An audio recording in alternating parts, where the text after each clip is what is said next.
Hello everyone, thank you for joining us today for our Dynamics GP coffee break, vendor payments in Dynamics GP. My name is Katie and I'll be the facilitator today. If you have any questions during the presentation, please type them into the question area in the control panel on the top side of your screen, and we'll answer questions at the end. The session will be recorded and posted on our blog, as well as shared with you later this week. Now I would like to introduce our presenter today, Don McNulty, who is a solutions architect at Encore. Don, I'll pass it over to you. Thanks. So today we're going to talk about vendor payments in GP. It's a pretty basic function that we need to do inside Great Plains. So what we're going to do is obviously done the introductions, but payment processing. So there's a few things that we have to talk about under the AP General. So how do we set this up so that we can default things so that we don't have to change them manually each time? What do we need on the vendor for some of the information, some of the challenges that the vendor setup presents? Then we've got batches. How do we select our checks? Template selections. Do we do it invoice by invoice? Do we do it vendor by vendor? And then how do we process and do a remittance advice? Okay, we'll talk a bit about that. At the end, we'll talk a little bit about manual payment processing so that we've got the ability to do this so that when you've made a payment already and you've already processed it through, but now you need to get it in the system, how do I put it in without having to generate a check? So that's kind of the steps for today. I'm not going to waste too much time on that. We've got vendor payments in GP. It's just a quick demo for here. So what I'm going to do from here is I'm going to go into my Great Plains. There we are here. So inside here, this is GP. So this is what you're used to seeing underneath purchasing. On this side here, and underneath the transactions, we've got transaction entry, and we've got a number of different things inside here. But the first thing we want to talk about is the payable setup, because it allows you to make some default selections that allows you to pick how you're going to do things. So by hitting the payable selections, we've got down here. So what do we want to, what's our default checkbook? Do I write most of my checks from one checkbook, or do I have multiple checkbooks and I want to change it on each time as I do the check run? What is my format? What's the check format? This is the check that actually physically prints onto the piece of paper. So usually it's checks. Usually it's stub on top and bottom graphical, or stub check, depending on your type of thing. So I'm going to click the stub check. And there we are there. And then do we sort payments by this and things like that. So this inside here allows us to do this. Now there is a new one in version 18.5, I believe it is. They added this allow summary post to checkbook for EFT and credit cards. So previously, for the last 30 years, when you posted a batch of checks, you got a record inside your bank rec, one for each and every check that you issued. However, when you do an EFT batch and you do 5 checks to an EFT batch, the bank only removes one number from your bank account. It doesn't remove 5 different numbers, it removes one, the total. So what you want is the batch total, which has created the EFT transaction, to be the total in the bank rec. And that's what this button at the bottom here now. So allow summary post to the checkbook for EFT. That way, when you do an EFT, you get one record in your bank rec instead of multiple. So that's kind of one of the things that you need to kind of take a look at. And then the last thing is how do I apply my credit notes? Do I apply them based on document date or due date? Most people apply it based on the due date. That way it will apply to the one that is due the most current. Okay? So that's really all there is from the total payable setup that we need to deal with. We got the check format as well as the checkbook ID. So we go okay. Then we look at a vendor. So I'm going to take a look at Ace Travel. And he's got a bunch of different information, but on this page here, there's a couple of things that you need to know. The remit address at the bottom here, this remit to. When I click on the remit to, anytime I do the remit to, underneath the remit to address ID, we have the internet addresses. And the internet addresses inside here, this is where you store your email address to send the remittance advice if you're sending it from EFT. So if you're paid it by EFT, you want to send an email to the vendor, this is where you put it. This is where you put your to, your CC, and your BCC. So I've got that. I'm not going to be doing EFTs that much today, but I did want to mention it. It's also where you attach the EFT information for the bank. Is this vendor a EFT vendor? Now, that kind of buries the EFT information. So a lot of people underneath their options will use the payment priority in order to define whether or not this is an EFT account or not, and keep track of different payment priorities. My number one payments. I'm in a restaurant. My number one payments are my food providers and my liquor providers. Uh, if I'm going to be running short on cash and I only want to select for the primary vendors, I'm going to pay all my food suppliers and my liquor providers, but I'm not going to pay my legal bills or my accounting bills. So that's kind of what you can use the payment priority for, and I'll talk about that as we go through as well.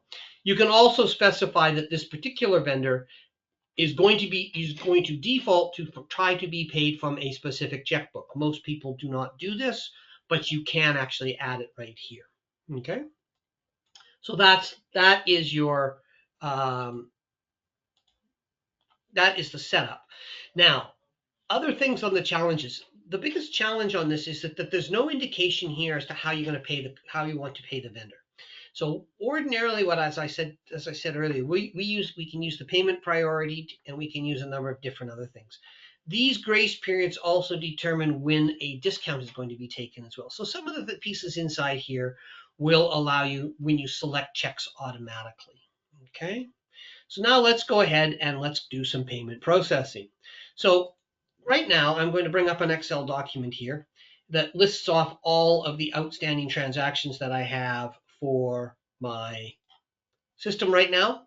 And when I look at this inside here with my payment priority, let's take payment priority number 1 and we'll go okay. So these are the people that I owe money to. And I've got a total of $1,272,000. I'm only going to pay 1 or 2 vendors so that I don't have to re-enter a bunch of transactions to do a secondary batch. However, when I look at these, I can't tell here how they're going to be paid. So whether I should put them in an EFT batch or whether I should put them in a check batch. So it's interesting to know that we've got that. So I've got Ace Travel, Advanced, and Allison. So I'm going to pick up the A's is what I'm going to pick up. And if I grab these A's down here, you'll see that this totals $209,051.16. That is the number that I should kind of be looking for in my check run. Okay, I'm going to minimize that. So now let's talk about check runs.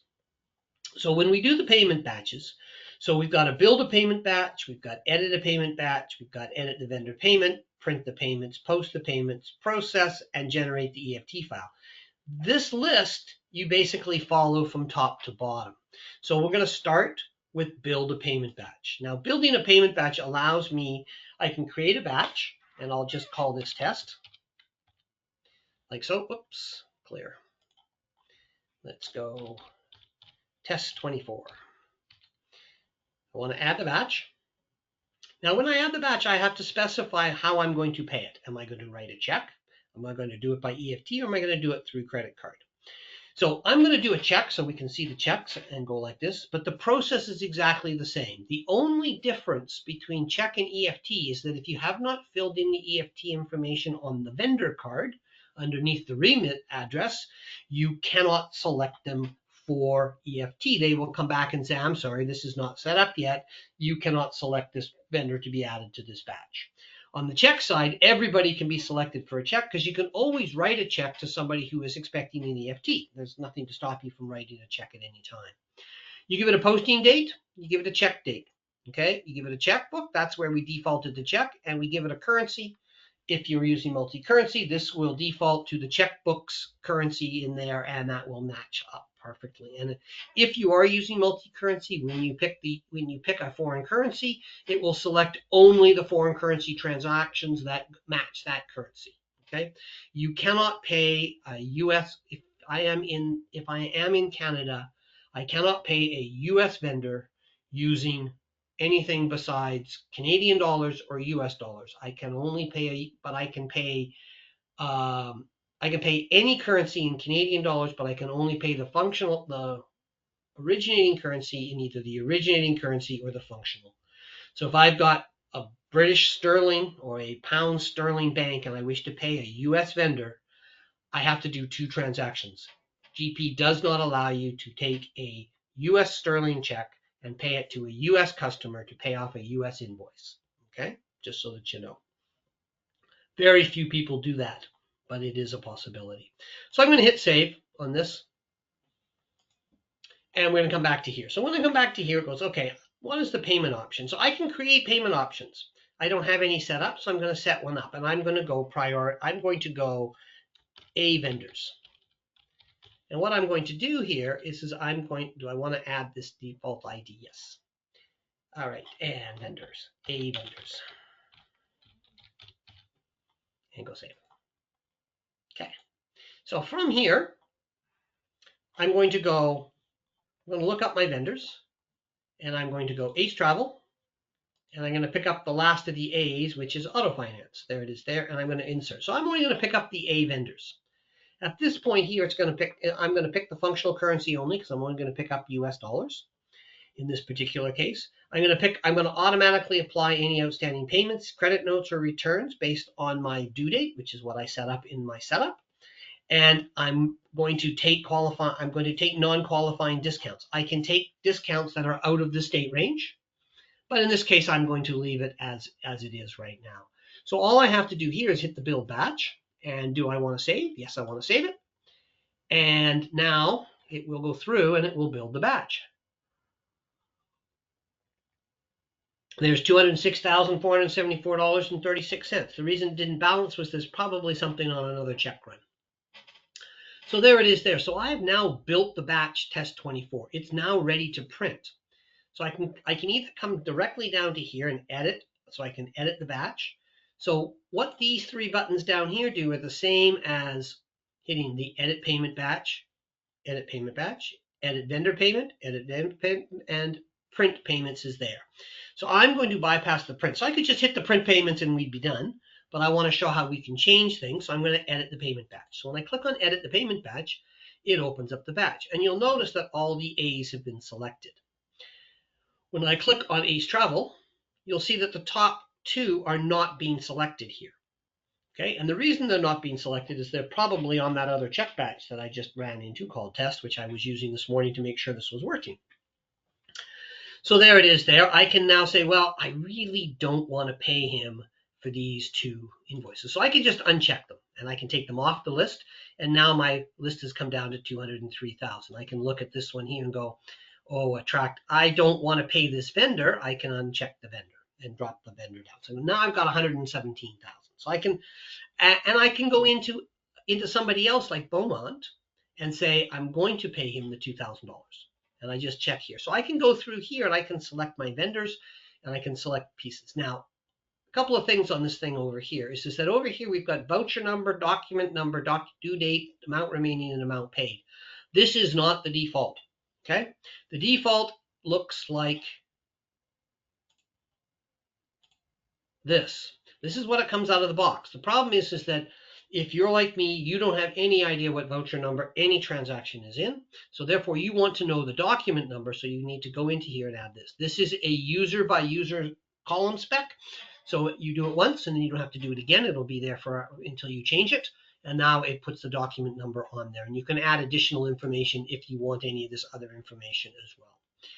Now, one thing that it does do in the newer versions is that it does mark inside here, if you're in an EFT batch, the vendors that have got EFT, which is new in, I think it's 18.5, but it might be 18.6. We'd have to check. I can't remember when we added that. It was in the last couple of years. So this is the checks. And you're going, okay, that's great. Now, but you say to yourself, well, I'm waiting for a $1,000 credit against this $46.80. And I really only want to pay them $3,680 on this particular invoice. And the reason I only want to pay them that is I'm going to pay them and I'm going to leave the $1,000 outstanding because they promised me a credit note. Some people will do this, especially if they've got large invoices that, they got a $200,000 invoice and somebody's saying, well, you need to pay me, but you need to give me a $2,000 credit. They will short pay something by $2,000 and wait for the credit. Because if you pay them the full amount and then try and get a credit and use it later on, it's very difficult to get the credit if you've already paid the transaction. So this one here is the one I'm looking for, which is PRJ124. That's the document number that I'm looking for. So we're going to pick that one up. So we're going to say, I'm going to edit my vendor payment. So I'm going to hit the edit the vendor payment. And here's my Ace Travel. This is my $8,000. As you can see, this is the $8,080. And then I can go into my apply inside here at this point, and I can find the one that I'm looking for, which is at the very bottom of the list. There it is there.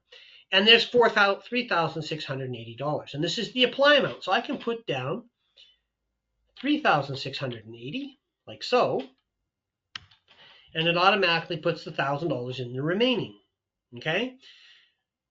They may have also phoned and you talked to them, and so they changed this one for 1,000, and they said, but you can take a 10% discount on this one. So I could actually go into here and put in $90, and I can take a terms discount taken of $10. So I can take my $10 right off, and I can go okay. And when I go okay and I go save, when I click off and onto that vendor again, you'll notice at the bottom there's $1,000 outstanding here. The amount remaining on project 123 is 000, but the amount has been changed to $90. So I can change individual transactions and individual checks individually on the edit vendor payment, and then I can also do it on a transaction by transaction basis inside the edit payment batch. Once I'm happy with the check run, and let's assume that I want to try and get it under $100,000, so I'm going to uncheck this one. Okay, we'll take that one off. And now I'm at 106, and now let me just bring this one here, and I'll take that one off as well. Now we're down to 84,000. So I'm paying 4 vendors, okay? This is the indication here that the vendor is set up for EFT. It shows up in this column right here. And this one indicates if there's a credit note up in this column inside here. So once we've done all of that, we can go print payments. You can also just go okay, and you can go and we can close this one. And let me close that. Now at this point, I can now print my payments. I can go back to any one of those screens using these inside here. I can also get those same things from inside here. So I'm going to go, the next step is to print the payment. So when I hit the print the payment, like so, there it is there, it comes up and asks me for the batch ID. So I bring up the batch ID, I bring up my test, here it is there, 84,446 as expected, Uptown Trust as expected. What is the next check in the printer? That is the question. And for those of us that are old enough, like myself, to remember the old dot matrix printers, we need to make sure that we are using the right check number and that we get the printouts before we post. So when we hit, I'm going to say that that's the right check number. We put in the check date. I'm going to leave that the same. I can put a comment on if I wish. Now, over here, I'm going to print a separate remittance. A remittance advice will print for every check that has more than 14 lines on it. So 14 lines of information fills up the check stub, the stub check. One of the stubs will handle up to 14 lines. Once it hits 14 lines, it will automatically create a vendor document that you can send to the vendor with your check so that it lists off more than 14. So if you've got 100 invoices that you're paying somebody, it doesn't waste a whole swack of checks. So there is an alignment form here. It used to default to the alignment form. Now it defaults to checks, which is good.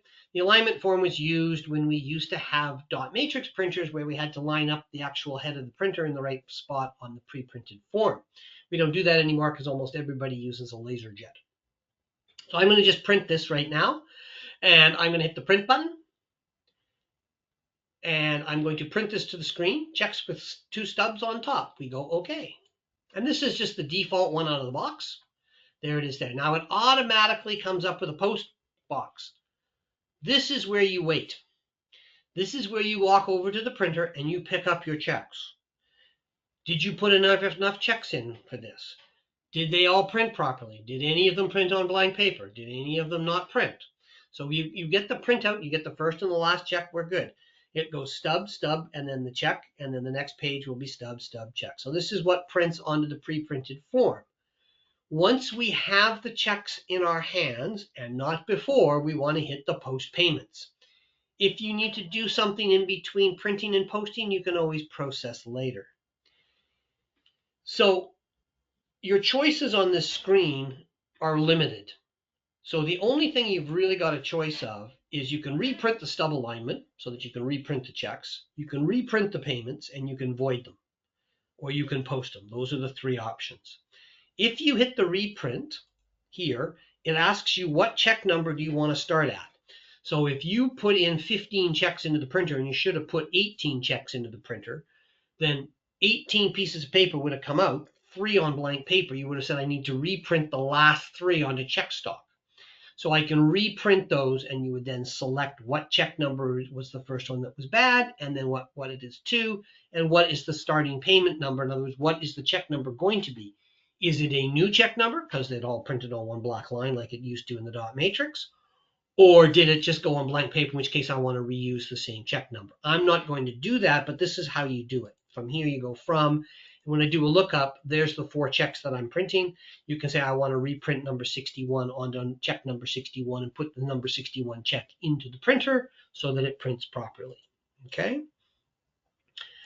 Void, of course, we can void the payments. We can void all or some of them, so you can void 1 or 2 of them if required. So if you've printed them and the last 2 are on blank paper and you don't have any more checks, you can actually void those last 2 checks.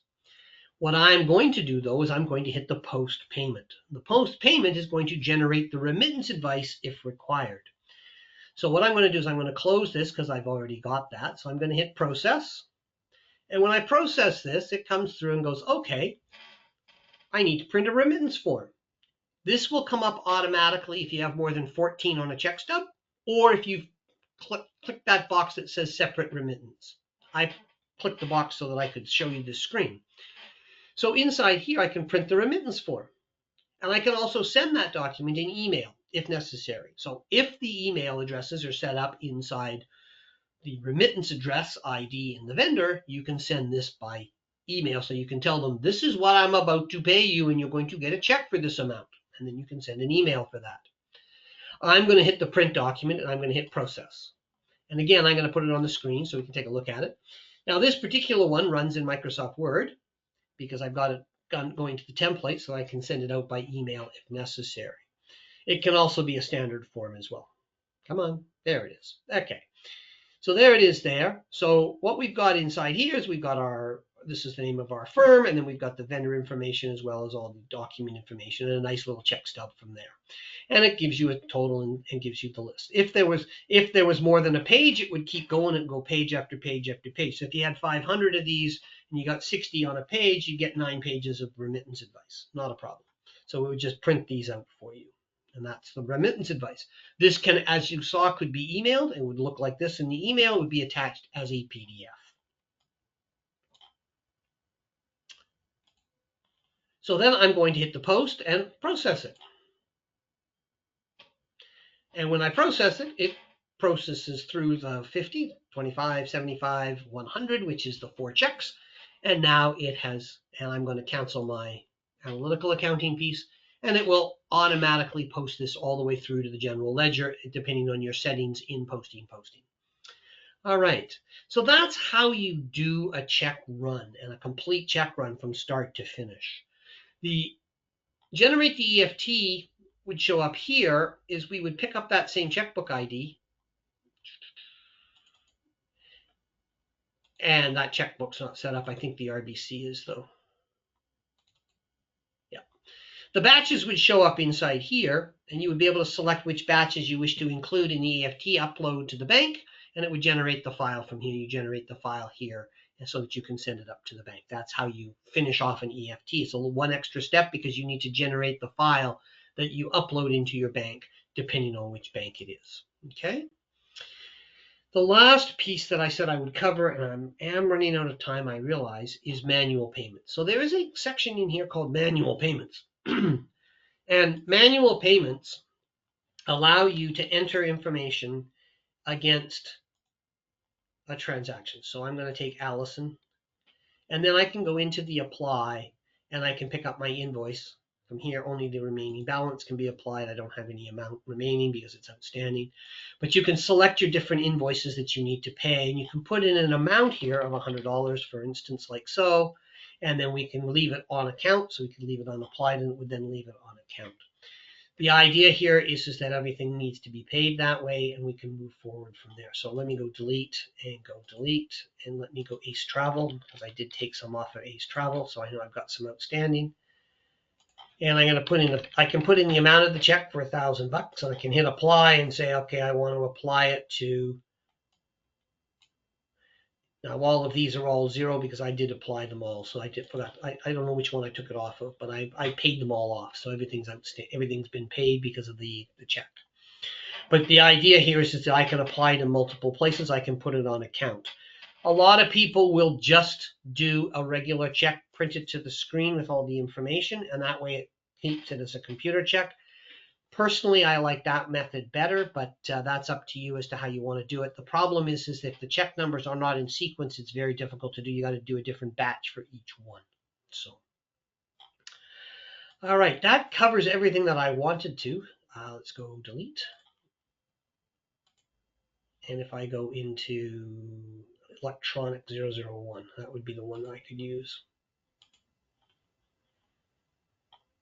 So manual payments.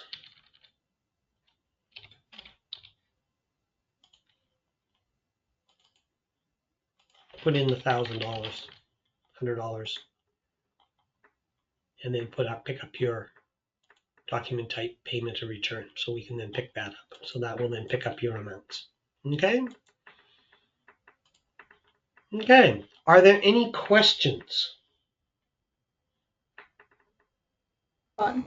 If anyone does have any questions, if you could please enter them into the question area in the control panel.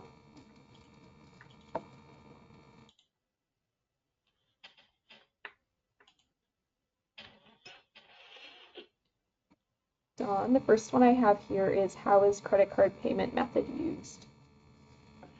Okay, so the credit cards themselves, when we do a credit card, it depends on how you've got your credit card set up in your setup. So when you go to admin and you set up your credit cards, you can either set it up as a bank account or you can set it up as a credit card.